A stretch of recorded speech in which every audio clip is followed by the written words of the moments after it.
Rebecca, నువ్వు పెద్ద కుటుంబానికి వెళ్తున్నావు, నువ్వు వేల వేల మందికి తల్లి అవుతావమ్మా, నువ్వు వేల వేల మందికి తల్లి అవుతావు, ఆ చుట్టుపక్క ప్రాంతాన్ని అంతా కూడా నువ్వు గొప్పగా ఆశ్రయింపబడతావు అని బ్లెస్ చేసి పంపించారు. ఇక అక్కడి నుంచి బయలుదేరారు.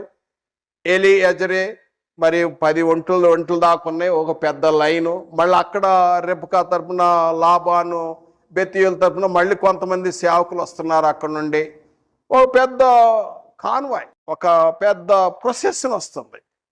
వస్తున్నప్పుడు ఆ టైంలో ఇస్సాకు పొలంలోకి వచ్చి సాయంకాలం ప్రేయర్ చేసుకోవటానికి వచ్చాడు, ప్రార్థన చేయటానికి వచ్చాడు.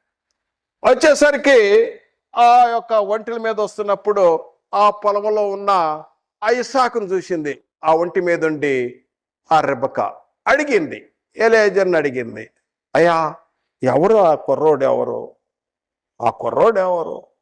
ఆయనే నా యజమానుడు, రేపు నీతో మ్యారేజ్ రేపు మీ పెళ్లి జరగబోయేది ఆయనతోటే, ఆయనే నీకు భర్త కాబోయాను ఆయన. వెంటనే ఆమె ఏం చేసిందంటే ముసుగు వేసుకుంది.